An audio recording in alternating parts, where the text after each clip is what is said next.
বিদ্যুতের কথা বলে বিদেশে পাচার করেছে।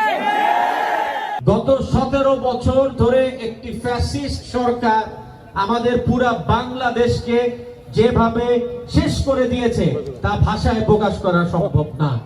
এই 17 বছরে তারা হাজার হাজার মানুষকে খুন করেছে, হাজার হাজার মানুষকে গুম করেছে, হাজার হাজার ছাত্র নেতাদের তারা পঙ্গু করে দিয়েছে, হাজার হাজার লক্ষ কোটি টাকা তারা বিদেশে পাচার করেছে, হাজার হাজার মানুষের জীবিকা তারা ধ্বংস করেছে, হাজার হাজার মানুষের স্বপ্ন তারা শেষ করে দিয়েছে, হাজার হাজার কালিয়াকুড়ের মানুষের স্বপ্ন তারা শেষ করে দিয়েছে।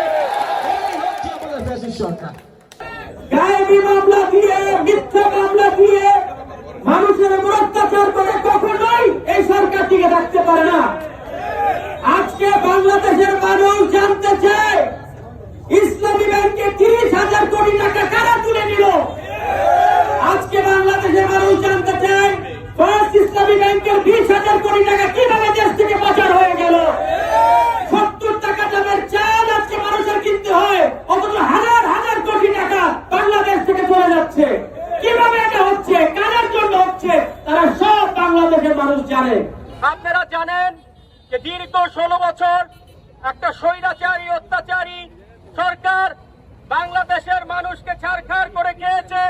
হাজার হাজার ছাত্র মৃত্যুবরণ করেছে, হাজার হাজার আলেম মৃত্যুবরণ করেছে, কয়েকশো আর্মির সদস্য মৃত্যুবরণ করেছে, আমাদের বিএনপির হাজার হাজার লাখ লাখ সদস্য মৃত্যুবরণ করেছে। এবং এই স্বৈরাচারী খুনি হাসিনা ইচ্ছে করে এইসব কাজ করেছে যেন বাংলাদেশের বুক থেকে বিএনপিকে নিঃশেষ করা যায়। কিন্তু বিএনপি নিঃশেষ হয় নাই, বিএনপি এখনো দাঁড়িয়ে আছে। আমি খালি একটা কথাই আপনাদের মনে করিয়ে দিতে চাই যে আমরা এই বাংলাদেশের মানুষ দীর্ঘ 16 বছর ধরে একটা ফেরাউনের অধীনে ছিলাম, এবং এই ফেরাউন বাংলাদেশে এমন কোনো কাজ করে নাই যেটা মানুষের ক্ষতি হয় নাই। এই ফেরাউন 3,000 এতিম বাচ্চাকে হত্যা করেছে শাপলা চত্বরে, এটা আমাদের বললে চলবে না। এই ফেরাউন বাংলাদেশের মাটিতে 1600 ছাত্রকে হত্যা করেছে, এটা বললে আমাদের চলবে না। এই ফেরাউন যারা মুসলমান ধর্মের বিশ্বাসী, যারা মুফতি, যারা আলেম, তাদের পদে পদে অবহেলা করেছে, তাদের পদে পদে তাদের অত্যাচার করেছে, এবং তাদের বিনা বিচারে দিনের পর দিন তারা কারাবাস করতে বাধ্য করেছে।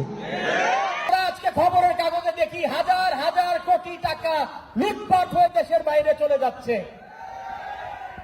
হাজার হাজার বিঘা জমি, যেটা আমরা কল্পনা পর্যন্ত করতে পারি না, সেই সব জমির মালিক আজকে বিভিন্ন সরকারের উচ্চ পর্যায়ের লোক, সেগুলার মালিক। আজকে যদি শহীদ রাষ্ট্রপতি জিয়াউর রহমান সাহেবের মতো লোক বাংলাদেশে থাকতো, তাহলে কোনোভাবেই বাংলাদেশে আজকে এটা হতো না।